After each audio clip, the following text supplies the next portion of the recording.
I reckon you're right there, mate. Absolutely. Anyway, let's kick into this podcast.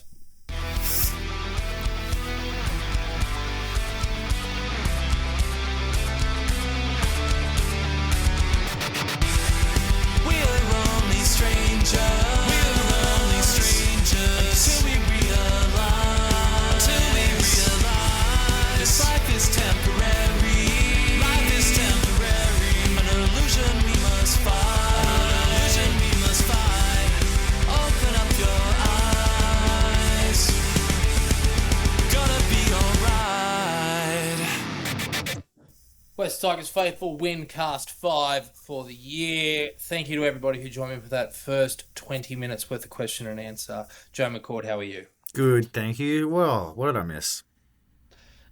We were just talking about who these signings that Richo teased are going to be, when they're coming, who I think are realistic people, and what I would do from a squad building point of view. It was actually quite enjoyable. Cute. Mate, let's jump straight in because we are on limited time. I've got about 40 to 45 before I've got to make tracks. So, obviously, there was 2 victories on Saturday night. One was a Labor landslide, which I was particularly happy about. But the other one was a St George Illawarra. It was a West Tigers win against the St George Illawarra Dragons that was incredibly shaky and looked like in many bits and pieces that it may not have come off. How did you see that one?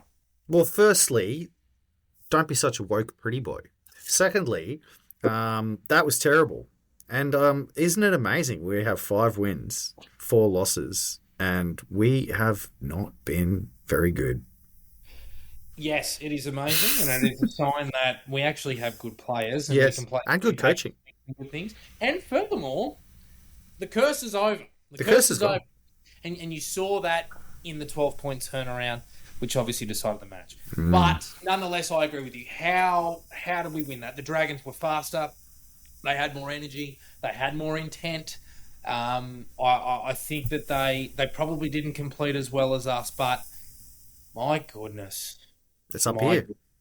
Yeah, well, mate, our attack was the best it has looked this year, and we'll talk about that in a little bit. But wow.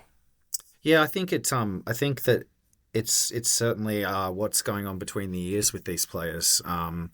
Their motivation level is high. Their willingness to play for each other is high. They've got this what do they call it? You know, when your back's against the wall thing going on. I think Luai showed up, and it was a little bit like, you know, the old trope, like when you've got the in the Wild West movies where the town's been run by like a terrible sheriff, and like the gunslinger comes out from out of town and comes in, and then suddenly the priest is also a gunslinger and shit. You've seen that? You know what I'm getting at? Like, yeah. Luai's that gunslinger that came from out of town, and Terrell Mays come in from out of town, and like suddenly Stafford Toller, and I know you didn't play, but like I think that's really what it comes down to. Is like everybody's just got this like, now it's time. You know, we've finally got the ingredients, but they're not putting the ingredients together at all. Their cohesion sucks. They're physically overmatched in most games against most teams, but they are playing for each other, and they are playing for the coach. They are. I thought that, going back to the OG gunslinger and his qualities, I don't think it was a coincidence that you really saw him play straight, change things up with his tempo a little bit, and really take on the Dragons, even cutting under the ruck on a couple of occasions. You know, that our attack was the best that it has ever looked. 26 points in the first half. Look, it probably should have been 20. But nonetheless, you know, the way that we took our chances was incredible. I spoke about Luai's ability to change tempo. I saw that watching the game for a second time round. Sort of starts in third gear, and then, you know, sped up a little bit to try and engage, you know, sort of the ABC in front of him, to then hold up the pass and you know, to set up his outside man, whether it be Galvin. But what I'm also seeing from him is this subtlety in his game that only the great halves do, and that's throwing the ball really late.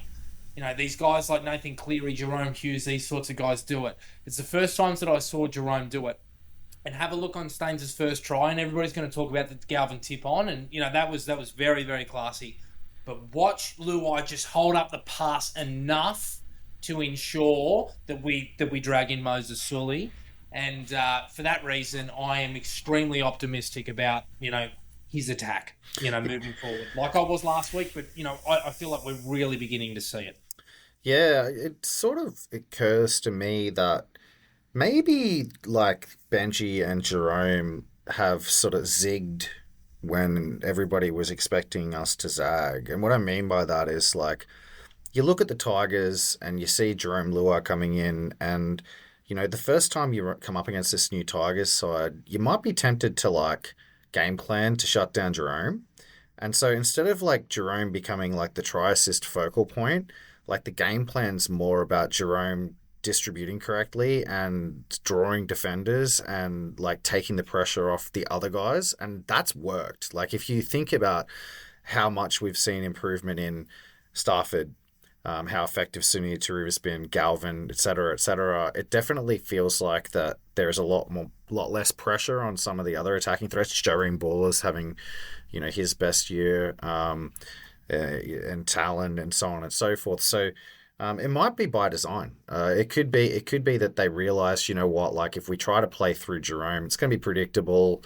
They're going to rush up and shut you down. So instead, let's use you as like a running decoy. I agree. He's definitely been the pass before the pass, as opposed to the guy that gets the ball, second hand, second man, and eventually, throws the pass that leads to the try. But that's befitting of a great halfback, to sort of set up his outside man. Let's talk about the reasons why we may have lost, and a lot of them are mainly around, for me, defensive aptitude, but also fatigue. For Noah Bolle, there were a couple efforts there that were befitting of a man who is tired. Terrell May, quite similar, but also the concerns around the system, where you lost a guy in Stafford Tower who is a great defender in his own right, but he's only a centre, was taken out. You brought in a guy in Brent Naden, and suddenly that entire edge crumbles. That was a really, really big concern for mine. And again, going back to the fatigue of both Terrell and Fanua, to me, this looks like a team that is crawling to the bye. I think it's possible you're right, but it's also that previous week's game was very sapping, and I think they only had a 6-day turnaround. So you're right there. You want to spit? Oh, sorry, I thought I muted it. But so like we'll wait and see. Like give them a proper 7-day turnaround. When are we playing next? Sunday? Oh, we got 8 days. Yeah, Saturdays. good 8-day turnaround. Yeah. So that might help. I think that. Look. I mean, yes, they looked fatigued, but I think that they've looked fragile defensively all season. In the Sharks game, it was like I think I mentioned last week, very 2005-esque defense. Our first line of defense isn't actually all that good, but the scramble's good. There's always a Tigers jersey in the frame, and that's true on both sides of the ball. I agree with CB. I think I still want to see Jerome run more. I think he did run more. I think he's progressively started to run more since Galvin got dropped. I think that coincided with him when he went back to 6 for that 1 week. Didn't run super much in that game, but last week and then this week you've seen a consistent increase in the amount of line attacks that he's made. Yeah, I think it's just coming down to desire. I do think that it's a big ask this week, though. Oh yeah, and we'll get to that. Just some individual stuff going back to the defence sort of thing and desire. Lachlan Galvin on that right edge. I think that now, last week I think he was probably a bit fired up. Didn't want to die wondering. Was playing for his own reputation, for his family. Those sorts of things. This week, some of the attempts on Luciano Leilua were befitting of a man that I think might have had his head elsewhere. Is that fair to say? It's sort of the first time that I can think of, that Lachlan's come up against a genuinely physically intimidating player on the opposite side running at him. Like, I feel like that he's dodged a couple of bullets in matchups this year with players being out. So it might be just more like how he's he might just be a little bit like still intimidated physically by these big fucking ugly units like Luciano Leilua. But head elsewhere. I mean, there was a lot of body language. Like you can read into some of the body language from this game and say that. I think you could. There were certainly a few situations where you could say the same about Jerome. Yeah, yeah. I guess that's true. Just purely playing devil's advocate, I just thought there was a couple of times that I was a little bit concerned about. What I mean by that is, I think that the boys might still not be seeing eye to eye, but somehow, in the past, like these sort of like social problems at the Tigers would unravel things, but something behind the scenes is a little different here, where they're having the conflict, but they're not letting it affect them on the field. And I mean, without really being a fly on the wall, you'd have to give that credit to Benji. Yeah, agreed. I actually appreciated what Lewis said. We don't have to be best mates. He said it to Chamis. We're just going to get on with the job. Another guy on that right edge who defends actually one inside Lachlan Galvin is Alex Seyfarth. I thought he was phenomenal first half. I thought he was excellent. He was offloading late. He was hitting holes. He was ball playing. He even had a try assist.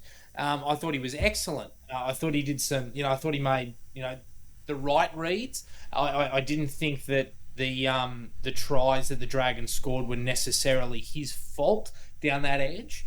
But then second half, some silly errors, particularly the one a minute out from full time. But the one that people probably don't realise, he was really slow to get back into the defensive line, which created an overlap for Little's second try, where Luciano sort of made a break, and then it got to Corey Allen, and then he went inside and kicked Tongi out then to Little. It was quite a befitting Alex Seyfarth performance.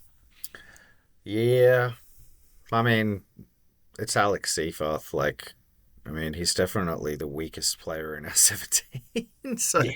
Like, it's a pass game for him, I suppose. For me, like, I think the story is that we won with our depth mightily tested. Like, if you a couple of weeks ago, let's say, the last time Skelton was healthy, they're saying, we have no Toa, we have no Skelton, and we're running out Charlie Staines, and we're running out Brent Naden.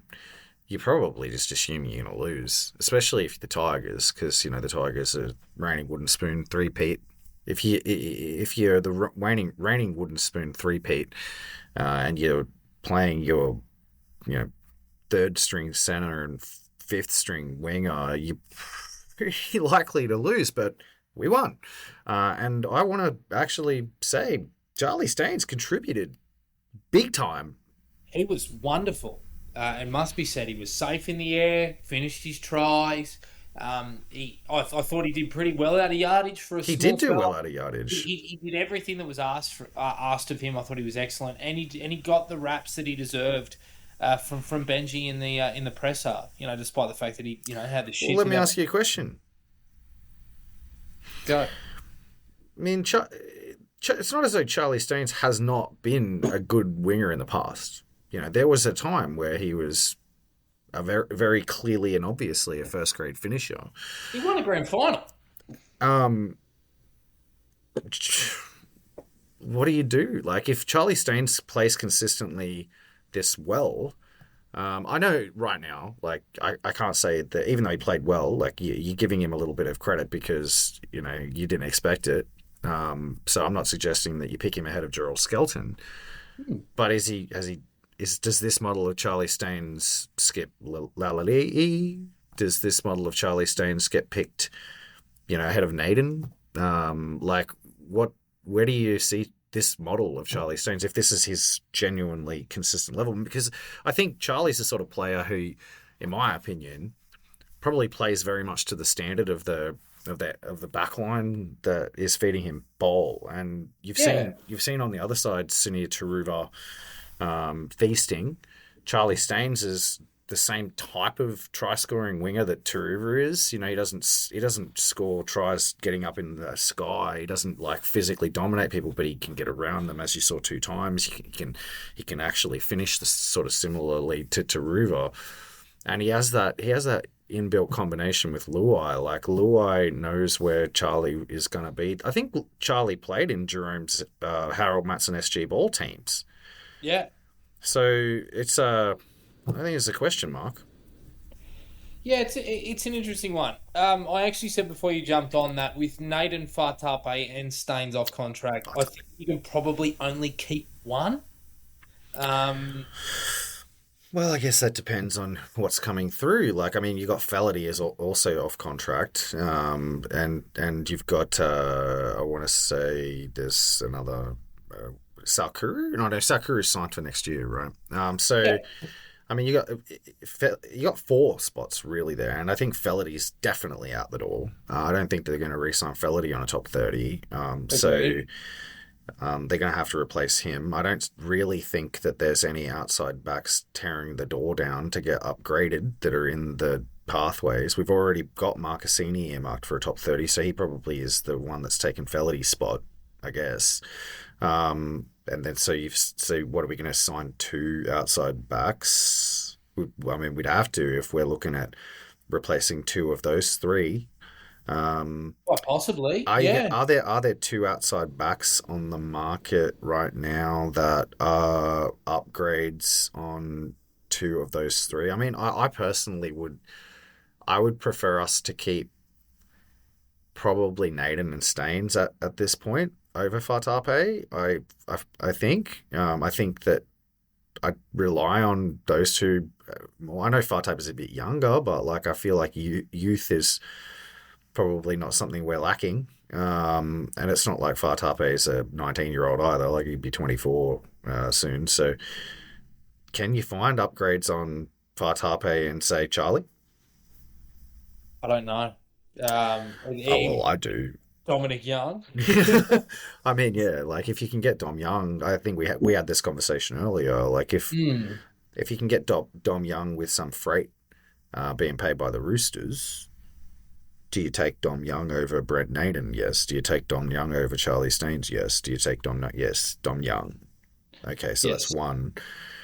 Is that realistic? Probably. Nah. So I guess that's a long-winded way of saying I wouldn't be so quick to push them out the door. I'm glad Charlie's back. I'm glad he played well. I'd like to see, him string the rest of the season together to get a good look at him. Yeah, I would too. Joey Manu, not wrong, Joey Manu. That'd be nice. Yeah, wouldn't it? Oh, wouldn't that be wonderful? Nonetheless, look, it's an interesting one, and I think that they'll leave their run late to determine recruitment. But nonetheless, great to see Stainsy a part of a winning side, and for us to find a win, irrespective of how we did it. We're 5-4 for the first time in over half a decade. I said this to a Dragons fan that was trying to give me shit on X the other day. Don't fucking tell me how I should feel. We are 5-4. We are, it's nice to see the boys singing the team song quite often. And when we start putting it together for 80 minutes, if and when we start putting it together for 80 minutes, we will win even more games. Mate, like, I don't think it's a matter of if, right? Like, there's no way this team could get worse.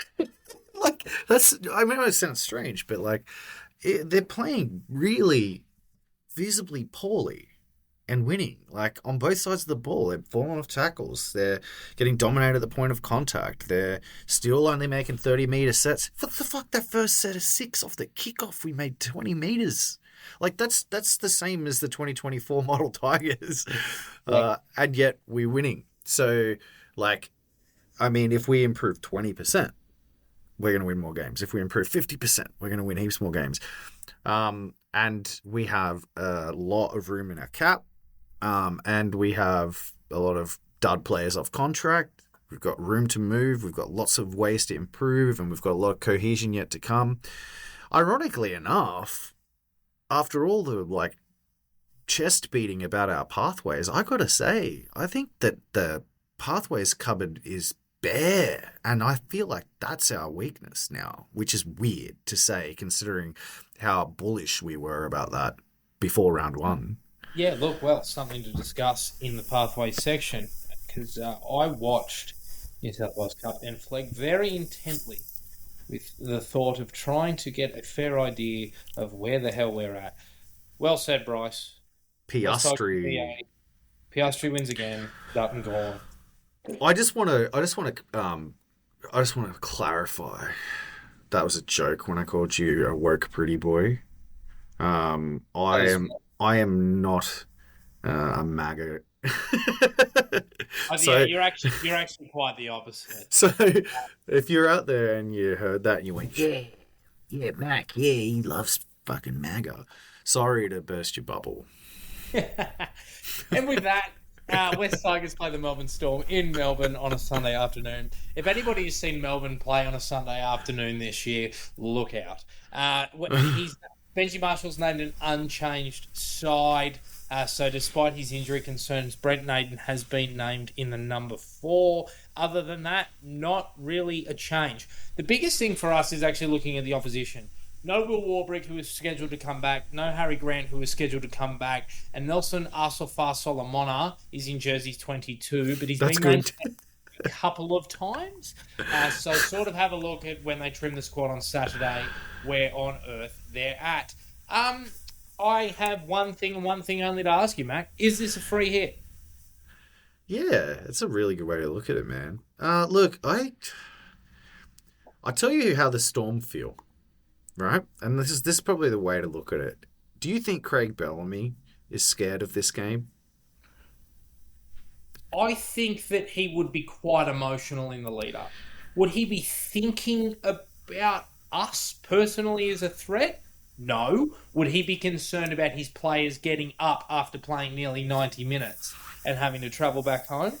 Possibly.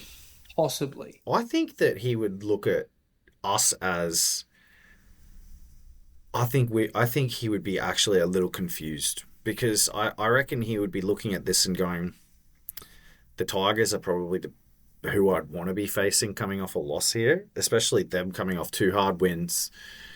But then he's also going to be like, you know what Bellamy's like. He'll be looking at that and going, but I don't want my players to feel that way, and so, and they will be right. Like the Melbourne Storm are going to be looking at this and going, oh, cool, a let off. Thankfully, like we, and the Tigers aren't going to be looking at that way. The Tigers are going to be looking at this. Benji pulled a really good rein in the post game by hosing down that win. Because the Tigers are going to be looking at this and going, finally, we're going to have another benchmark test. The last one was against the Broncos. We shut the bed. We're coming off 2 wins again. Let's get that fucking 3rd win. The Tigers are going to be up for it. Are Melbourne going to be fully up for it? I mean, you would think so. Like, I know, Bellamy's obviously one of the all-time great coaches. They're missing some players, missing some key players. They've got some inexperienced players in some key positions who are probably not used to kind of this unique chemistry of a game. This is a real sort of interesting game for both teams. It's the sort of game that Bellamy would be looking at a bounce back. Bellamy would be looking at if we're the best team in the NRL, we win this game, and that's makes it a clear storyline coming in. And for us, it's we're looking at this game as a potential, what do they call it, scheduled loss. So those 2 storylines coming together, rarely does it pan out the way that it should on paper when those 2 storylines converge. I find these are usually the games that throw up the weird results. I agree. And I think that, for the most part, Melbourne, I would be concerned about fatigue a little bit, but as long as Marshall gives more minutes to guys like Sionair, Royce, Jack Bird get some time at lock, I'm not overly worried because Melbourne have just played 90 minutes. But I would expect to see a strong response out of Trent Liero and Stefano. Now, look, Stefano obviously playing his old club, whatever else, him and Fanua, cousins probably try and bash each other through the middle, etc., etc. But Those two blokes lost in that game. There's no two ways about it. And for them both to be named this week, I would expect for both of them to come out with rockets up their asses. But as you say, they do have some players out, and there is fragility. Suafa'alongo is a phenomenal attacking player, but defensively he's not very good. The same goes for Grant Anderson. Bronson Garlick is a guy that I think you can spot set genuinely. And sort of pick him out and go at him all day through the middle. This isn't a Melbourne team that is, that doesn't have a chink in their armour. But I will say, again, Sunday afternoon, dry track in Melbourne, we will know within the first 10 to 15 where we're at. What Canberra did was that with Melbourne's fast start, and they always start fast, they start unbelievably fast. They did enough to hold on to stay around, but it was their belief that got them home. Mm-hmm. We're gonna learn a lot about this team's belief. Now I know Cronulla was incredible and spoke to the mental fortitude of these boys, but we're a long way from home against the premiership favourites with not much of a a crowd to call upon to galvanise us. I think it's gonna be probably the biggest test of our character this year. The pattern says that we're in this game because of how we've won other games. And like what you said about that Sharks game is also partially true about the Dragons game. And it was also partially true about some of the games we lost to. Like, we do have this, we look bad at the start, but if we're still in there, the Tigers jagged a try. Oh, how the fuck are they up 6-0?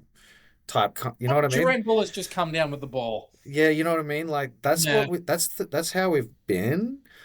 So, and even when, the Dragons went up early and then they went up again, it's like they're really well on top, but, and even in that bloody Newcastle game, when Newcastle were really bad, Newcastle were on top of us early on in that contest.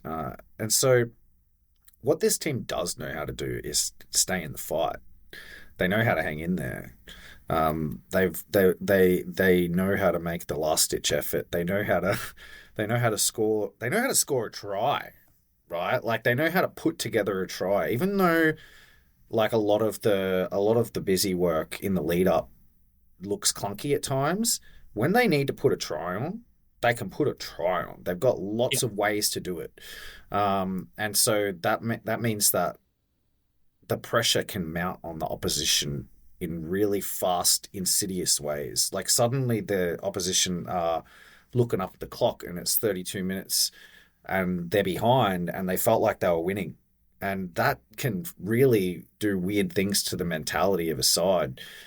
And I look through the Melbourne team 1-17, and it doesn't look like a side that has a lot. How do I say this? It looks like a side that could be beaten mentally. It looks like a team of players that I can pinpoint a bunch of them, and I could say, "Hi, Steph." Go out and not just Steph, but yes. Go out and psychologically beat that guy. Go out and psychologically beat Sean Bloor. Go out and psychologically beat Stefano Utoikamanu. Go out and psychologically beat even somebody like Su'a. If we bomb the shit out of Su'a and just attack him enough, he'll start to he'll lessen his effectiveness.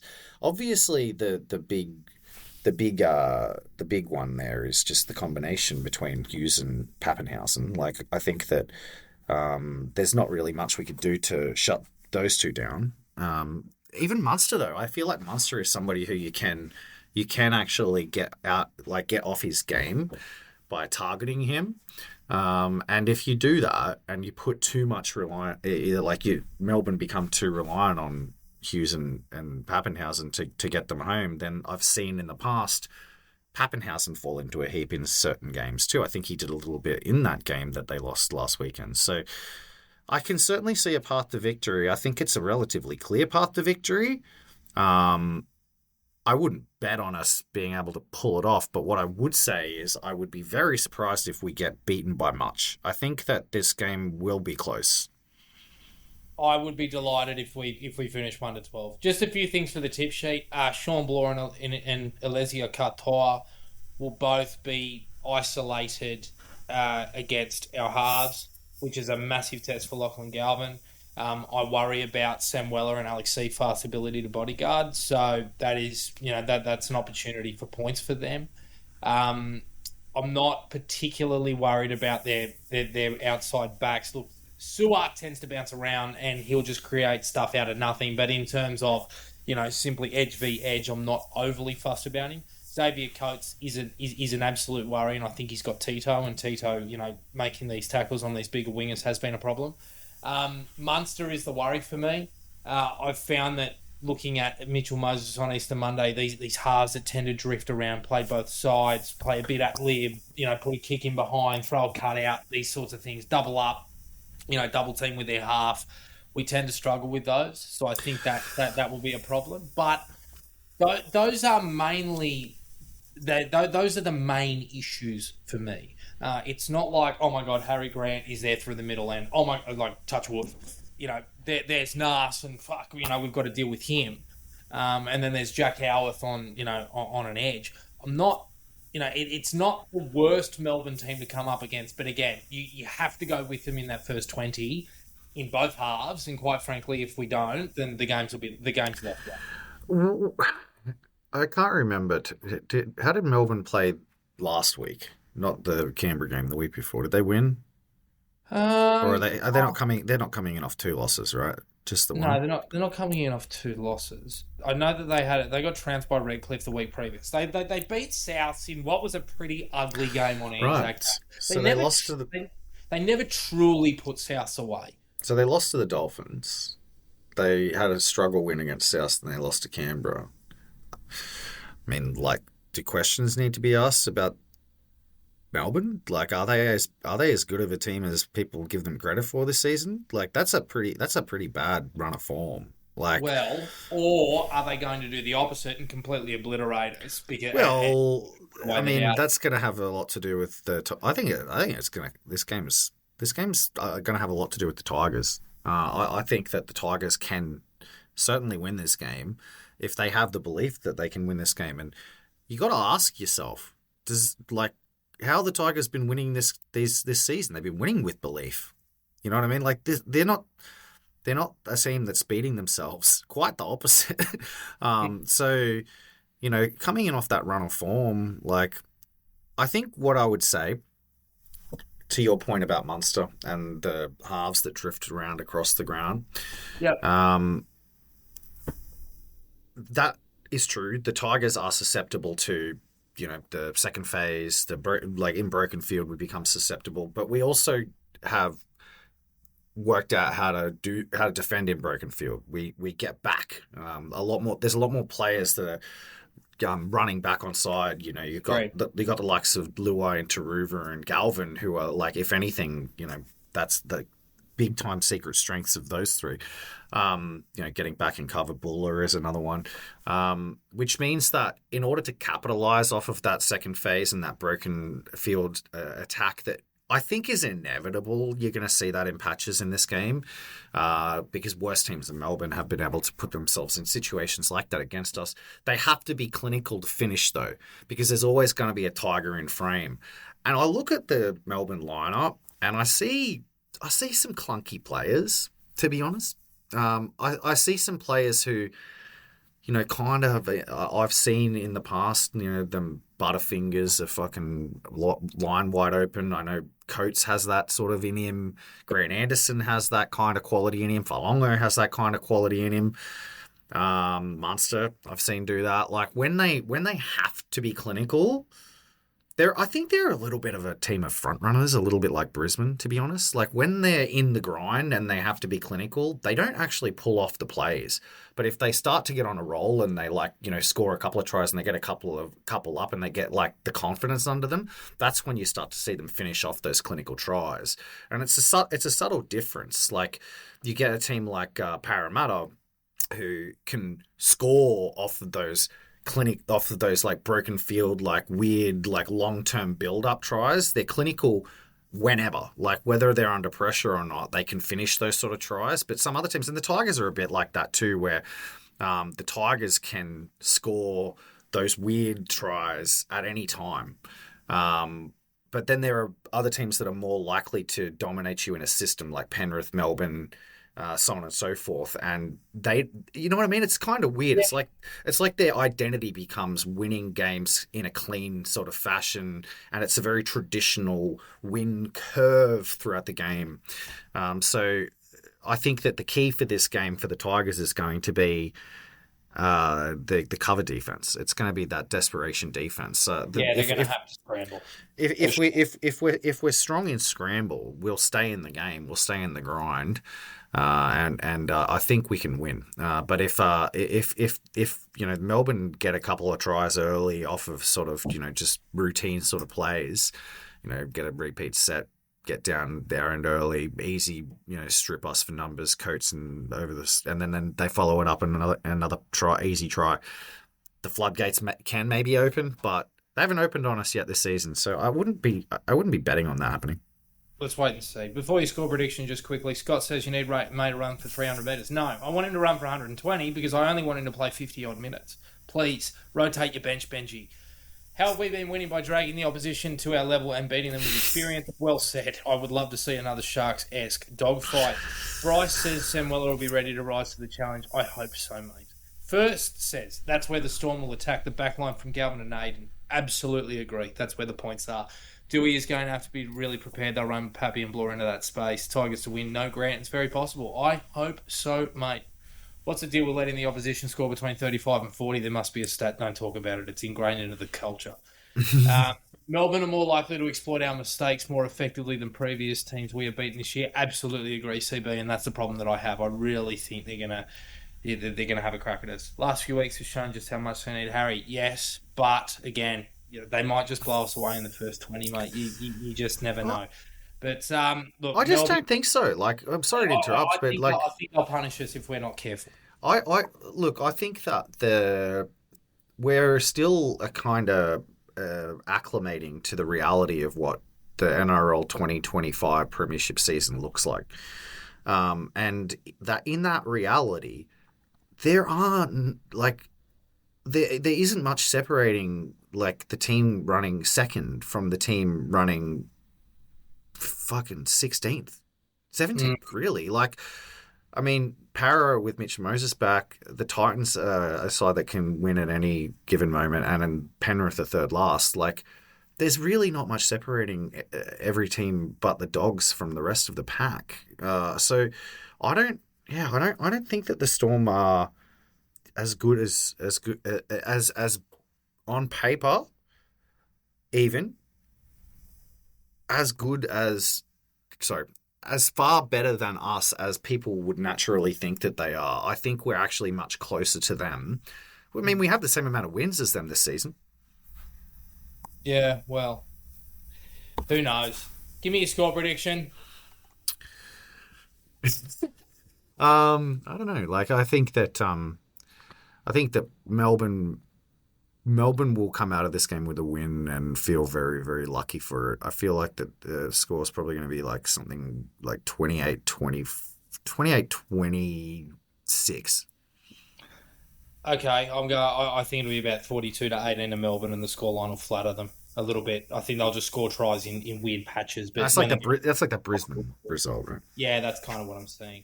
Yeah. I've got to run, but I'll run Cup and Flegg really quickly. It was clear from the outside that neither side was particularly keen on defending in Cup. Just some notes here, mainly on individual players. Sukar was rocks and diamonds. He took some good runs and hit some good gaps, and then there was a miss down the short side for St George's fourth try, and then there was a miss through the middle on Cody Ramsey, and they scored their fifth. The left edge was no good defensively and targeted. It was disrupted through the week, but yeah, it just wasn't up to standard. You've got some guys sticking to the structure, so that John Morris, sort of sliding off a little bit, waiting for the defence to come on the inside and then pushing up. And then you've got other guys just jamming, and guys like, Isaac Tuatupor is one of them, and we got picked off as a result.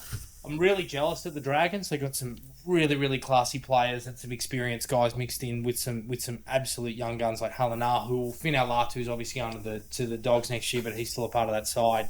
And they're so much better in terms of structure. You know, they were swinging the footy from tap kicks and sort of turning blokes back inside in the middle, and they just looked like a side that was a second grade NRL side as opposed to a park footy team. Heath Mason, I think, got pulled off because he was injured for no other reason. But I did see him give up on the kick for their second try when the ball was sort of just laying about. And I thought he sort of thought his teammate hadn't pulled up, which doesn't really suit this all effort all the time sort of mantra that Marshall's pushing. Christian Mopapalengi's got some work to do defensively before we start considering it as a prospect. Same with also Cam. Lylesy, or most of our attacking stuff, sort of good attacking plays went through him. I think he's, Cup is his level for now. No communication from the back three, wasn't very good. I thought Noah Johansson was good through the middle and deserves to start this week, so good on him. Charlie Murray was solid. Tristan Hope also deserves to be fed. The rest of the forwards, not so much. Madamil brought some energy and spark, but he needed to be injected earlier. His chip kick at the end was pretty nice, but it was befitting of a team that was down by 60. Archie Duncan got activated as the 18th man, and he played the last 10. Look, very keen, very busy, but I think his development is best served in flag. Anything there? Nah. What do you want me to say? No. What did I say? What did I say about the Magpies last week? Whatever it was. And then they come out and get 60 put on them. Please. It is terrible at the moment. Flag, they got pumped as well, but it was a really weird one. We were in control at 12-10, and then Will Craig got out-jumped for St George to score 10 out from half-time. That was the turning point. They went the distance on the next set with Reed throwing a short ball, Cabe Reed isolating Tanos with Cyrus Stanley Trail. It's 22-12, and then Cabe Reed hung it up in the breeze again, and Craig got out-leaped again. Cabe Reed is a great footballer, let it be known. Thought Tom Fisher was really good. Phoenix Godinay, he's playing in the centres at the moment simply due to his size, but he's still hard to put down. He's making his tackles. He's doing good things. For a guy that's here young in ball, for him to be playing, like 3 years his senior, he's great. Jared Hayward had some time in the halves. He's a little bit unconventional, but he's a natural footballer. Did really well to set up Mitch Tautua for his try. Solo and Will Craig were pretty disappointing for mine, especially defensively. You heard what I said about Will with his aerial efforts. Max Tautua, big fan. Logan Brooks made his debut. Wasn't super involved, but nice to see him get a try assist for one of Solos. I like the look of Leonard Plutty, who was the number 18, I think. He was good. And Byron Laupepper had plenty of energy when he came on the field as well. That's my Pathways wrap. Anything else? I'm pretty happy that they're funneling through the SG Ball players into the flag. I hope that we see the young Magpies fullback get a run. What's his name again? Oitman. Yeah, I think. Yeah, I'd like to see. Yeah, I'd like to see him. I'd like to see the other. What's his name? The other Benson, the other Balmain half. Yeah. I think he's a bit of a way down, but I think Benson's playing style is the sort of playing style that means that he won't struggle with the leap up so much. He's got a very simple running based playing style, so I think he might surprise. I feel like he has a good developmental curve to him. Like the amount of improvement from last year to this year that I saw in him, I would actually expect him to actually be one of those sort of players that plays to the grade a bit. Maybe. Tafaingen didn't play. No, he didn't. But he didn't have a great game the week previous. So okay. Yeah. Hopefully the boys improve. Yeah, it's weird. I hope that the problem with the Pathways is that we have a lot of young players, and I know we did in the Magpie side, and the Balmain side overperformed early in the season. Wasn't a great roster anyway, and I think that. But I don't know, there's certainly a lot of players that I would have expected to be further along than they are. The likes of Kit, Tony Sukar, these are the players that were earmarked early on for development, Felity, and so on and so forth. And I think questions need to start being asked about what we're actually doing to develop these young players, Mm. especially when you also have somebody like Lachlan Garvin choosing to leave. So I know that we're the podcast of positivity, but when you see New South Wales Cup and flag sides getting pumped, neither SG ball side making the finals. Uh, the only saving grace is that our first grade side are performing really, really well, which is obviously what everything's all about, right? But when we need to bring those new guys through, like there's not much coming through. So Yeah. it's a big problem. And if I was Richo, I'd be asking a lot of questions about the football operation. And as a fan, I'm asking a lot of questions about the broader football operation right now. Don't blame you. One for us to talk about in the bio. I think a big wrap will be bound then. That said, West Tigers episode 31. Thank you all for your time. Subscribe, like, etc. Follow us in all the relevant places. Mac, anything else? Nah, let's keep it short this week. Ciao, everybody. See you guys.